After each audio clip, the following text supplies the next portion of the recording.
주님 홀로 높이 받으소서.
주님만 날 다스리소서. 예배합니다. 찬양합니다. 주님 홀로 높이 받으소서. 예배합니다.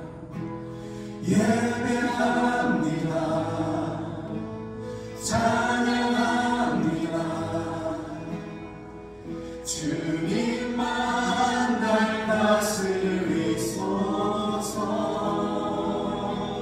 예배합니다.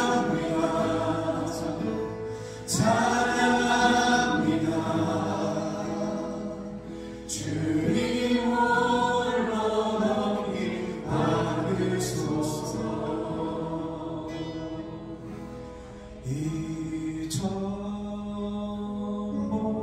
이전보다 더 사랑합니다.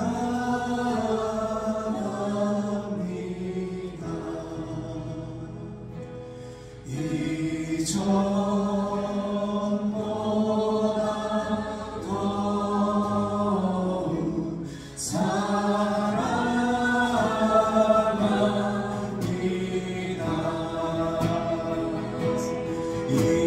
이전보다 더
찬양합니다.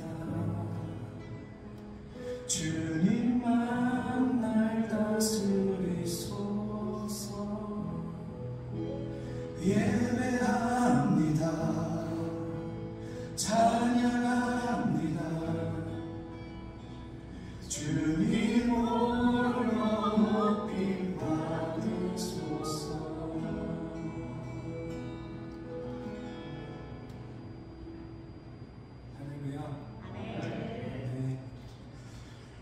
계속 그냥 서 계시면 되고요. 성경 말씀 함께 보겠습니다. 사무엘상 16장 1절 뒷절을 같이 읽겠습니다. 시작. 그들의 몸에 사무엘이 외양하고 왕의 이르되 너의 근부 실자가 과연 주님 앞에 이르도다 하였더니 여호와께서 사무엘에게 이르시되 그의 음모와 길을 조심하라. 내가 이미 그를 버렸노라. 내가 본 것은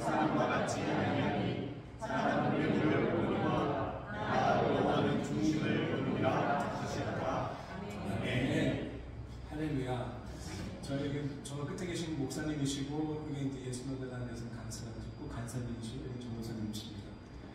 저희가 성시화운동이 이제 저희는 이제 연합하기 위해서 예배를 많이 드리는데 같이 좀 부탁을 드려서 같이 예배하게 됐습니다. 너무나 영광입니다.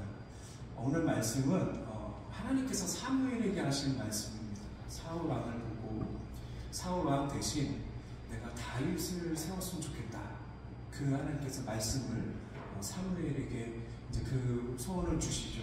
그리고 사무엘이 이제 다윗의 집, 이제 그때 아버지가 이새였으니까 이새의 집으로 이제 가게 됩니다. 이때 다윗은 막내였습니다. 8째 막내였고요. 사무엘이 가서 생각을 이제 하는 것입니다. 하나님께서 누구를 왕으로 세울 것인가? 6절에 보니까 사무엘이 엘리압을 딱 보고 이 사람이구나 라고 이제 마음의 확신을 가지게 됩니다. 그때 하나님께서 하시는 말씀은 아니야, 그 사람은 아니다. 그래서 둘째부터 7째까지 쭉 그 아들을 보는데 하나님께서 계속 노라고 얘기하는 거 아니야 라고 얘기하는 거예요. 그리고 막내 그 다윗을 이제 보면서 하나님께서 이제 말씀하시는 거예요. 내가 보는 것은 사람처럼 그 똑같은 시각으로 관점으로 보지 않아요. 사람은 외모를 보지만 나는 중심을 봐 라고 하는 말씀이 오늘 본문의 그 내용입니다. 오늘 하나님은 어떤 분인가? 세 가지를 제가 생각해 보았습니다. 첫 번째로는 그 하나님의 관점입니다. 우리하고 전혀 다른 그 시각에서 보시는 하나님을 우리는 함께 생각해 보았으면 좋겠습니다. 좀 전에 읽었던 것처럼 하나님이 보시는 것은 다르다라는 거예요. 사람이 보는 것은 외모를 보지만 하나님은 중심을 보신다. 이 말씀입니다. 우리는 직장에서든 우리가 사회에서든 어디서든 볼 때 어떻습니까? 우선 외모를 보죠. 면접을 보든 일하는 것을 보든 외적으로 드러나는 것을 볼 수밖에 없죠. 그렇죠. 제한된 우리들입니다. 그런데 하나님께서는 중심을 보신다는 거예요. 많이 배우든 적게 배우든 그 사람이 많이 가졌던 적게 가졌던 그 사람이 어떤 상황, 건강하던 아프던 하나님께서는 중심을 보신다. 관점이 다르다는 말씀하시는 겁니다.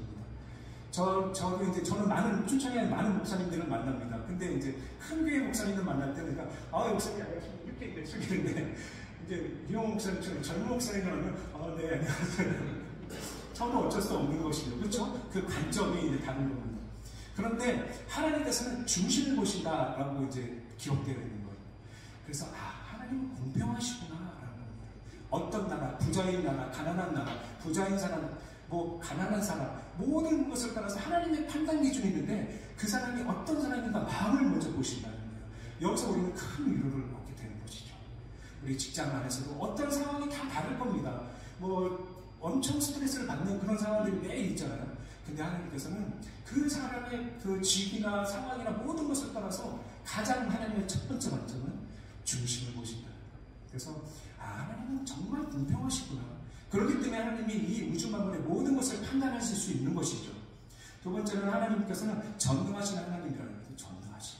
그리고 우리가 또 보면 하나님께서는 우리들에게 평가당하지 않게 하신다는 겁니다. 하나님 어떤 분이냐. 다른 사람들 우리를 평가를 합니다.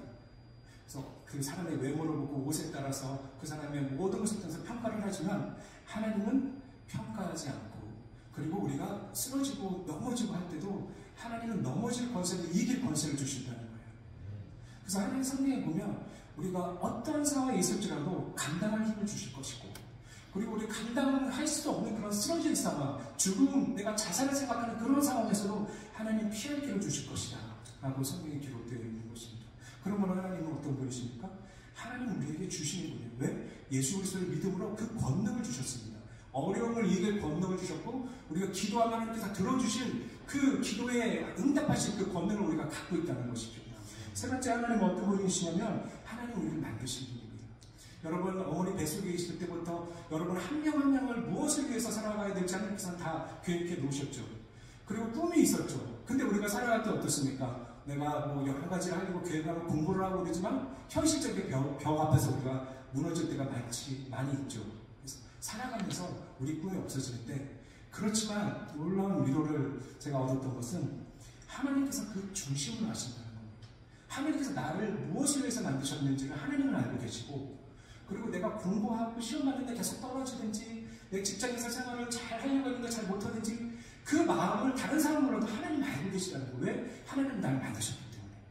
나의 목적을 아시기 때문에. 그래서 하나님은 나를 아시는구나. 나의 중심을 보신다는 거예요. 성경에 보면 사람은 외모를 보거니와 나 여호와는 중심을 본다. 아멘. 그래서 여러분 한 가지 도전을 드리고 싶은 것은 여러분도 하나님의 중심을 봐주십시오.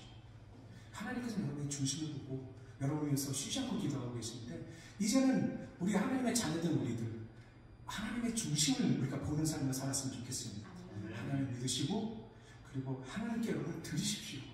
그리고 하나님께 걸어가시는 여러분 직장에서 그래서 힘들어도 하나님께서 함께 하신다는 믿음을 갖고 걸어가시는 여러분 되시길 간절히 바랍니다. 네. 여러분 영생이 뭔지 아십니까? 천국 가는 거요? 네, 요한복음 17장 3절에 이렇게 기록되어 있습니다. 영생은 곧 유일하신 참 하나님과 그가 보내신 자 예수 그리스도를 아는 것이요. 네, 예수 그리스도를 아는 사람들이 영생을 살아가는 사람들입니다. 여러분 지금 무엇을 살고 있죠?